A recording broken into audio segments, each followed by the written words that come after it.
Finally tonight, as promised, a special comment on two topics a lot of us had foolishly thought and had naively hoped we would not again have to address. And a third topic nobody thought a president would ever seriously mention in public, unless perhaps he'd just been hit in the head with something and was not in full possession of his faculties. How he expressed his empathy to the families of the dead in Iraq by giving up golf. The president has resorted anew to the sleaziest fear-mongering and mass manipulation of an administration, of a public life dedicated to realizing the lowest of our expectations.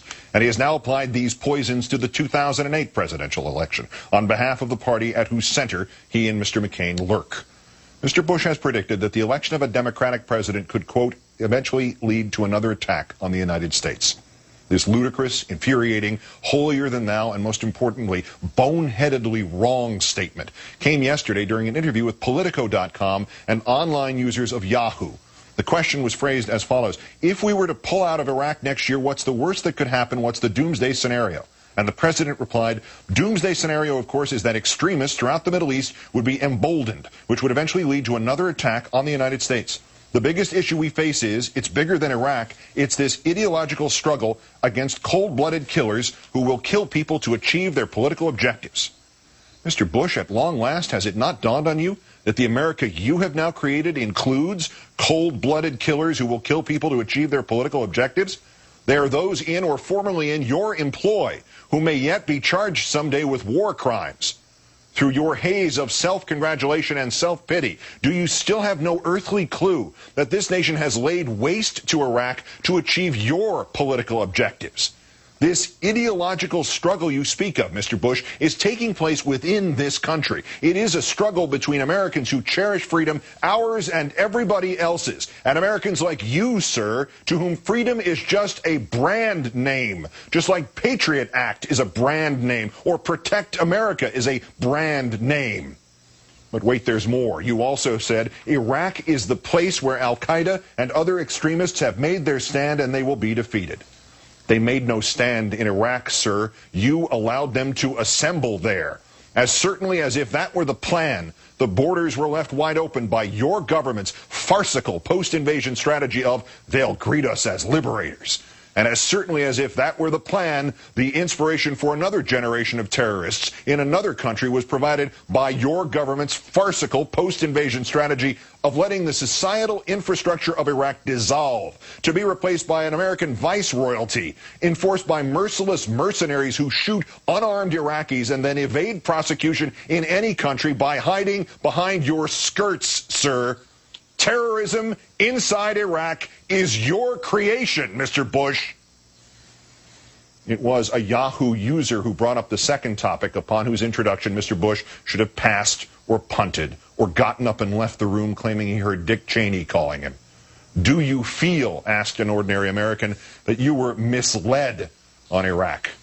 I felt like there were weapons of mass destruction. You know, mislead is a strong word. It almost connotes some kind of intentional. I don't think so. I think there was not only our intelligence community, but intelligence communities all across the world shared the same assessment. And so I was disappointed to see how flawed our intelligence was. Flawed.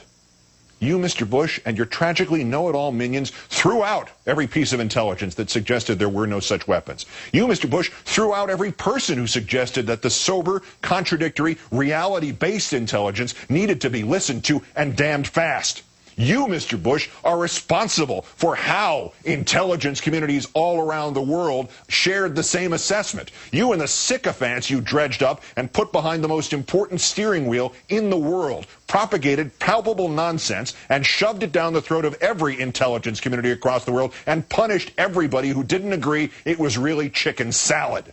And you, Mr. Bush, threw under the bus all of the subsequent critics who bravely stepped forward later to point out just how much of a self-fulfilling prophecy you had embraced and adopted as this country's policy in lieu of, say, common sense. The fiasco of pre-war intelligence, sir, is your fiasco. You should build a great statue of yourself, turning a deaf ear to the warnings of the realists, while you are shown embracing the three-card Monte dealers like Richard Pearl and Donald Rumsfeld and Dick Cheney. That would be a far more fitting tribute to your legacy, Mr. Bush, than this presidential library you are constructing as a giant fable about your presidency. an edifice you might as well claim was built from Iraqi weapons of mass destruction, because there will be just as many of those inside your presidential library as there were inside Saddam Hussein's Iraq.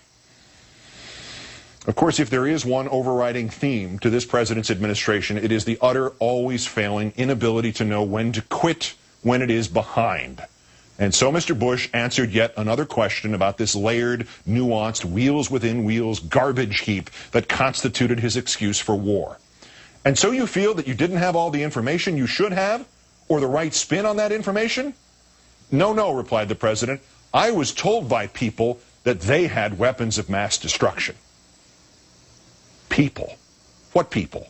The insane informant Curveball? The Iraqi snake oil salesman Ahmed Chalabi? The American snake oil salesman Dick Cheney? I was told by people that they had weapons of mass destruction, as were members of Congress who voted for the resolution to get rid of Saddam Hussein.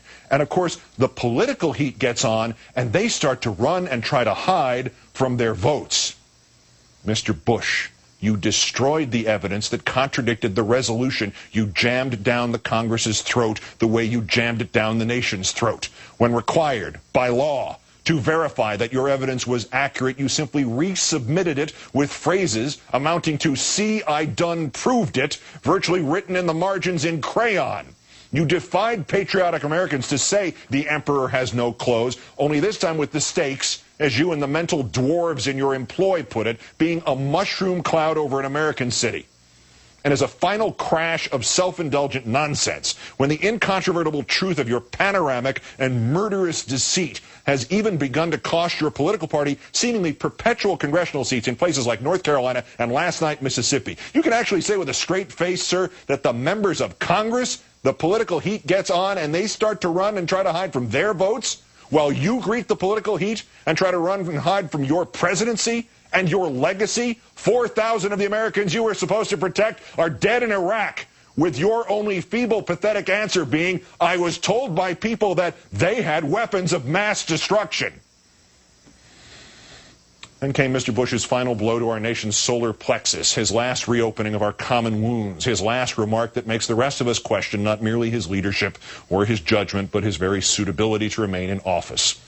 Mr. President, he was asked, you haven't been golfing in recent years. Is that related to Iraq? Yes, began perhaps the most startling reply of this nightmarish blight on our lives as Americans, on our history.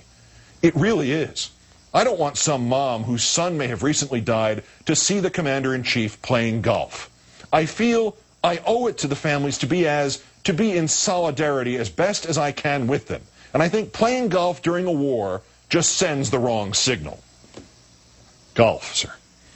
Golf sends the wrong signal to the grieving families of our men and women butchered in Iraq. Do you think these families, Mr. Bush, their lives blighted forever, care about you playing golf? Do you think, sir, they care about you? You, Mr. Bush, you who let their sons and daughters be killed? Sir, to show your solidarity with them, you gave up golf? Sir, to show your solidarity with them, you didn't give up your pursuit of this insurance scam, profiteering, morally and financially bankrupting war. Sir, to show your solidarity with them, you didn't even give up talking about Iraq, a subject about which you have incessantly proved without pause or backwards glance that you may literally be the least informed person in the world. Sir, to show your solidarity with them, you didn't give up your presidency. In your own words, solidarity, as best as I can, is to stop a game? That is the best you can? 4,000 Americans give up their lives, and your sacrifice was to give up golf? Golf. Not gulf. Golf. And still it gets worse, because it proves that the president's unendurable sacrifice, his unbearable pain, the suspension of getting to hit a stick and a ball together, was not even his own damned idea. Mr. President, was there a particular moment or incident that brought you to that decision? Or how did you come to that? I remember when DeMaio was killed, who was at the UN, and got killed in Baghdad as a result of these murderers taking this good man's life. And I was playing golf. I think I was in Central Texas, and they pulled me off the golf course, and I said, it's just not worth it anymore to do. Your one tone-deaf, arrogant, pathetic, embarrassing gesture, and you didn't even think of it yourself. The great Bushian sacrifice. An Army private loses a leg. A Marine loses half his skull. 4,000 of their brothers and sisters lose their lives.